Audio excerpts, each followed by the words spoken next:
धन्यवाद बच्चों, और अभिभावक गण को मेरा प्रणाम, नमस्ते, गुड मॉर्निंग, सुप्रभात, सत श्री अकाल।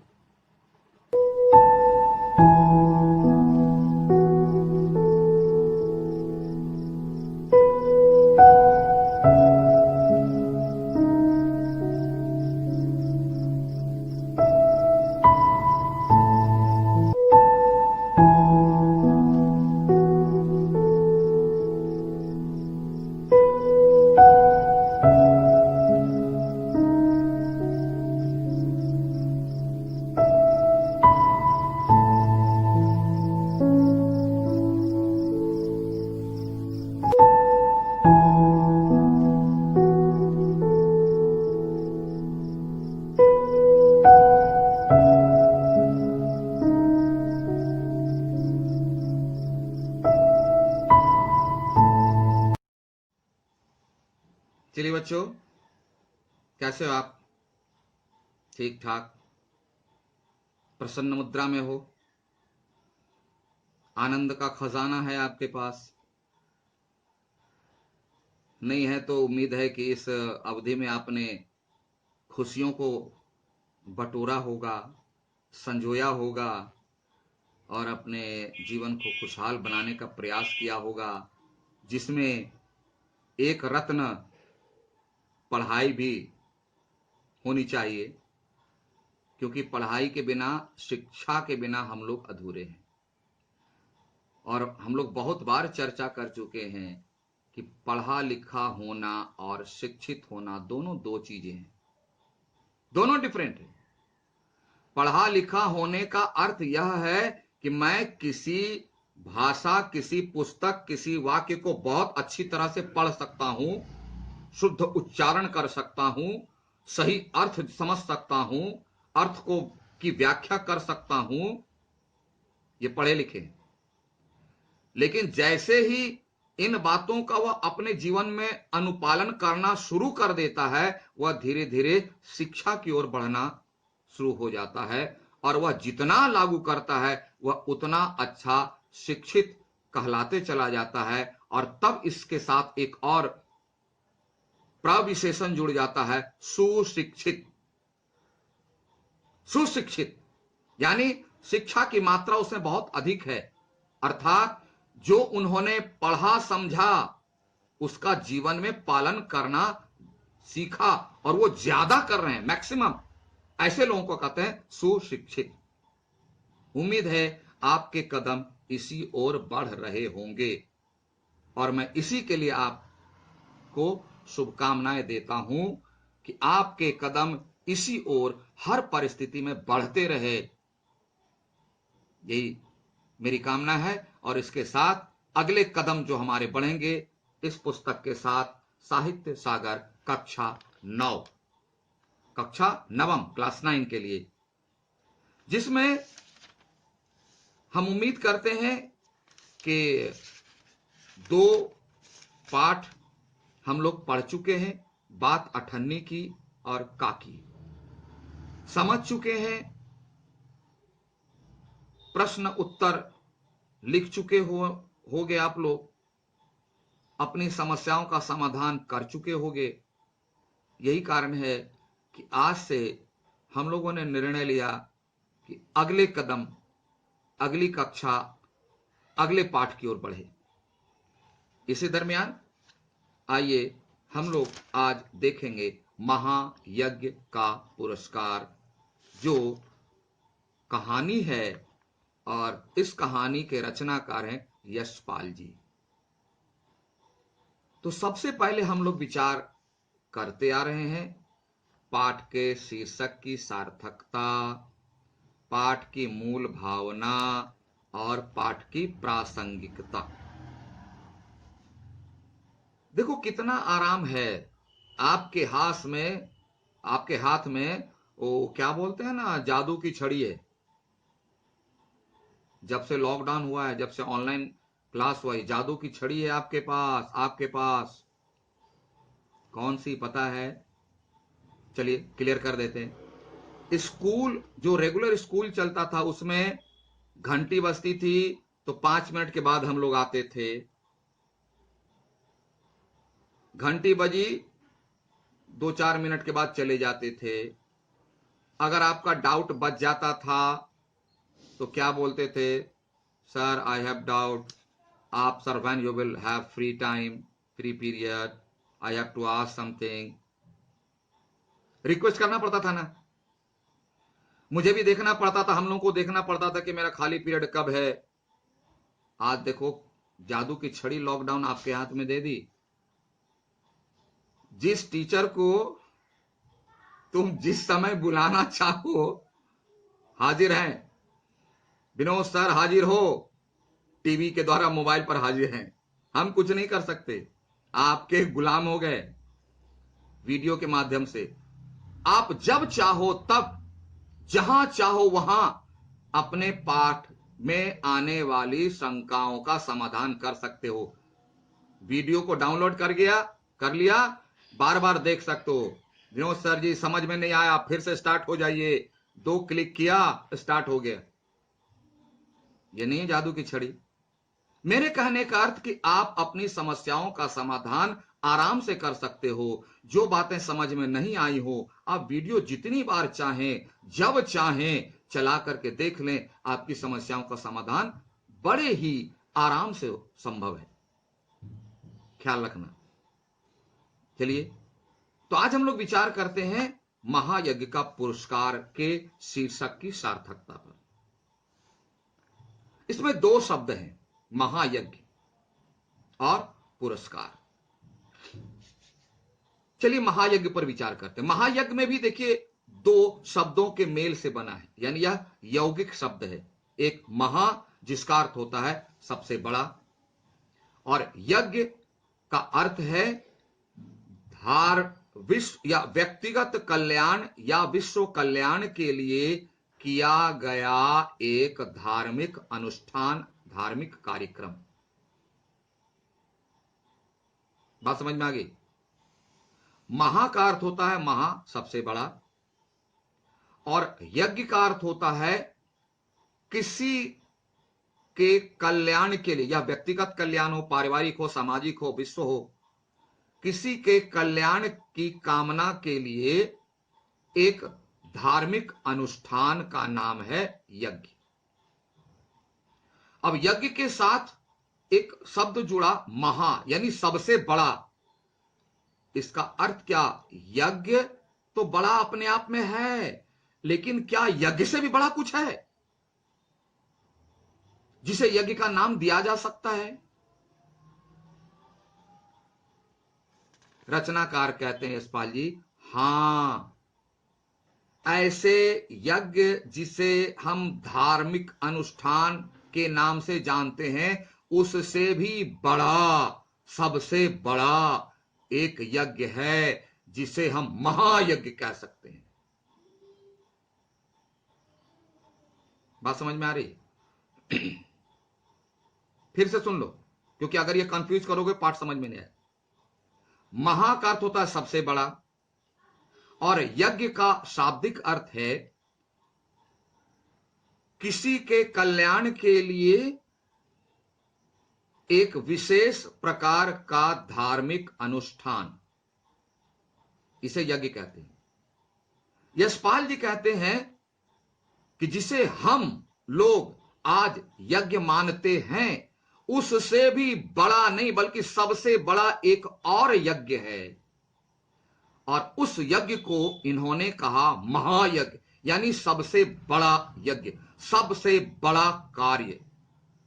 एक तो यज्ञ अपने आप में बड़ा है, उससे भी बड़ा, सबसे बड़ा महायज्ञ। ठीक है? और अगर जो ऐसे महायज्ञ को कोई व्यक्ति करता है तो उसका पुरस्कार अवश्य मिलता है, ये गारंटी है। मैं भी इनके बात से 100% 100% सहमत हूं। जिसे सामान्य भाषा में लोग कहते हैं ना, बुरे काम का बुरा नतीजा, अच्छे काम का अच्छा, जैसी करनी वैसी भरनी। ये तो जब कोई व्यक्ति इतना बड़ा कार्य करेगा तो पुरस्कार तो मिलेगा ही। अच्छे कार्यों के लिए तो पुरस्कार मिलता है, अब बुरे कार्यों के लिए तो दंड मिलता है, तो उसका भी पुरस्कार मिलता है। तो शीर्षक का अर्थ समझ गए। अब इसकी सार्थकता, क्योंकि इसी कि महायज्ञ आखिर कहेंगे किसको, कौन सा वह काम है जिसे महायज्ञ कहेंगे, इसी बात की व्याख्या इस कहानी में शुरू से अंत तक की गई है। और अंत में इस यज्ञ का ऐसे महान कार्य का पुरस्कार को भी दिखाया गया है। पूरी कहानी इस बिंदु पर केंद्रित है, इसलिए इस कथा का शीर्षक महायज्ञ का पुरस्कार सर्वथा उचित है। इतना लिखना पड़ेगा। चलिए मूल भावना थोड़ी चर्चा कर लेते हैं, फिर पाठ पढ़ने के क्रम में हम लोग इस पर विस्तार से चर्चा करते चलेंगे। पाठ की मूल भावना है कि आज जो हम लोगों के मन में यह एक विचार है कि ईश्वर फूलों की मालाओं से खुश होते हैं, यज्ञ हवन कुंड से खुश होते हैं, कर्मकांड से खुश होते हैं, और उसका पुरस्कार हमें मिलता है, सिर्फ हमें, व्यक्तिगत या पारिवारिक, सामाजिक नहीं, वैश्विक नहीं। इस बात को दिमाग से निकाल दीजिए। अगर आप वाकई में दुनिया का सबसे महान कार्य करना चाहते हैं तो इस पाठ के माध्यम से मैं यानी लेखक कुछ बता रहे हैं उसको फॉलो कीजिए। वह दुनिया का सर्वश्रेष्ठ कार्य है और इससे ईश्वर खुश नहीं होते, महाखुश हो जाते हैं। क्यों? कि ईश्वर की संतानों को आपने प्यार किया। अगर मैं आपके पेरेंट्स को नहीं जानूं, नहीं पहचानूं, कोई दिक्कत नहीं। मैं अगर आपको प्यार करूं, आपको स्नेह दूं, तो मुझे कोई भी बिना जाने मुझसे प्यार करने लगा। क्यों? आप विनोद सर ऐसे हैं, क्यों? मैं नहीं, बच्चों को प्यार करते हैं। क्यों? उनके बच्चों को मैंने प्यार किया। मैं पेरेंट्स को नहीं जानता, लेकिन आपको स्नेह देता हूं, आपको प्यार करता हूं, इसके लिए आपके पेरेंट्स के दिल में मेरे प्रति प्यार सम्मान जग जाता है, जो मुझे जानते भी नहीं, पहचानते भी नहीं। और अगर आपको मैं पीटूं, नेगेटिव पीटूं, मारूं, डांटूं, फटकारूं, तो आपके पेरेंट्स के मन में मेरे प्रति घृणा, क्रोध जन्म ले लेगा। सेम थिंग, ईश्वर सबके पिता हैं, सबके माता भी, यानी माता पिता दोनों हैं, टू इन वन, और उनकी संतान हम सब जीव हैं। अगर उनके किसी भी जीव को तकलीफ दे करके हम अगर ईश्वर को खुश करना चाहें, इम्पॉसिबल, नहीं होगा, क्योंकि हमने उनकी संतानों को तकलीफ दी है, तकलीफ देता हूं और चाहता हूं जैसे मैं आपको तकलीफ दूं, मारूं, पीटूं, फटकारूं, घृणा करूं, और मैं चाहूं कि आपके पिता मेरे प्रति प्रेम रखें, श्रद्धा रखें, विश्वास रखें। Is this possible? वो तो परम पिता है। इसलिए कवि के विचार, लेखक इस कहानी के माध्यम से कहते हैं कि महायज्ञ वही है जो जीव मात्र की सहायता करता है। किसी मरणासन्न जीव को बचाना यही दुनिया का सबसे बड़ा सर्वश्रेष्ठ कार्य है, और इसे ही रचनाकार ने महायज्ञ कहा। किसी जीव, मैंने कहा इंसान नहीं, जीव कोई भी, चाहे वो चींटी ही क्यों ना हो। इसलिए बहुत से घरों में आप लोगों ने देखा होगा कि चींटी को लोग आटा खिलाते हैं। दुनिया का सर्वश्रेष्ठ काम है। बांग्ला बोले ना, तेलेर माथा है तेल। जिसका पेट इतना बड़ा हो उसी में लड्डू, बतासा, फल मूल डालते हैं, पेट और बड़ा हो जाता है। और जिसका पेट भूखा है उसके अंदर एक दाना भी नहीं डालते। ये कौन सा यज्ञ है? और हम चाहते हैं ईश्वर हमसे खुश हो जाए। क्यों? हमने बड़े बड़े ब्राह्मणों को, पंडितों को मंदिरों में दान दिया है। ईश्वर का सवाल है कि हमारी संतान जो भूखी तड़प रही थी, उसके पेट में आपने कितना दाना डाला? वही तो मेरी संतान है। जवाब नहीं है आपके पास, किसी के पास नहीं। यहां इंसान और जीव को तो छोड़ दो, यहां रचनाकार ने एक कुत्ते की बात कही, कुत्ता शब्द का प्रयोग किया, क्योंकि हमारे मनुष्य समाज में कुत्ते शब्द को गाली के रूप में प्रयोग करते हैं। गाली। रचनाकार कहते हैं कि मनुष्य का समाज जिस जीव के नाम को गाली के रूप में प्रयोग करता है, अगर वह भी मरणासन्न है, उसका जीवन भी बचा लो, यही महायज्ञ है। इससे पाया गया परिणाम दुनिया में किसी कार्य से नहीं पा सकते। यह पाठ की मूल भावना है। यानी मानवोचित कर्तव्य, इसमें एक शब्द है दो, मानवोचित कर्तव्य। अगर आप अपने को सर्वश्रेष्ठ मानते हो, यानी मनुष्य अगर अपने को शिक्षित मानते हो, तो उसका परिचय दीजिए ना, उसका परिचय दीजिए, अपने व्यवहार में दिखाइए।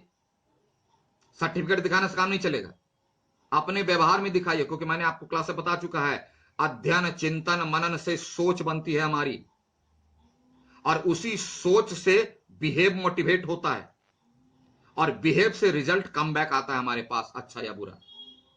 सोच बदलिए, आपका व्यवहार बदलेगा, व्यवहार बदलेगा, रिजल्ट आना शुरू हो गया।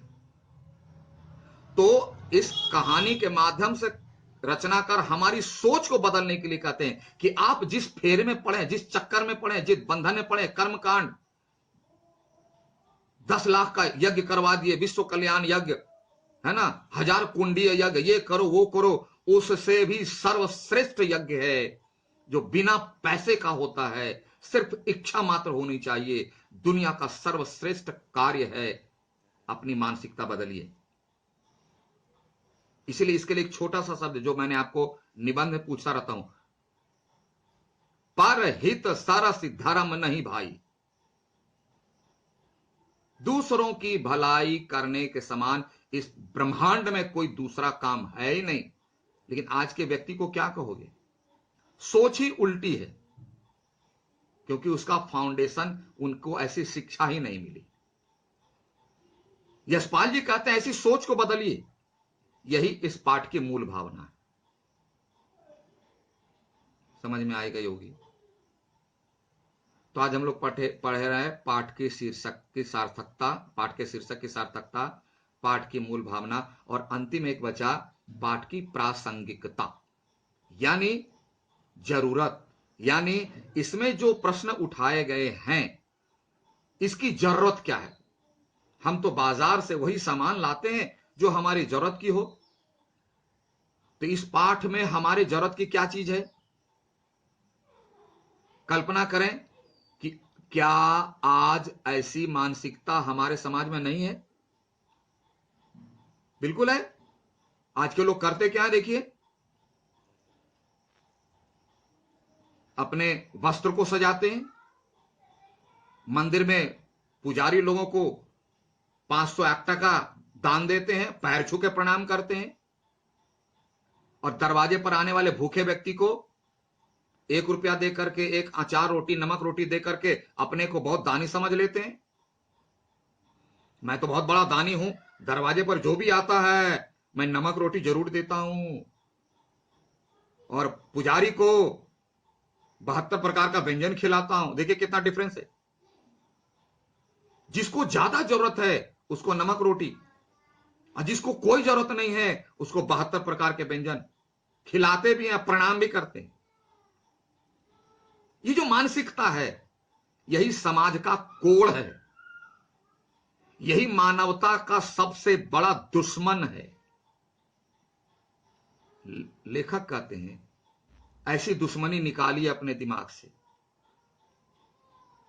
जीवों के प्रति सोचिए। यही मनुष्य का धर्म है, यही मानवोचित कर्तव्य है।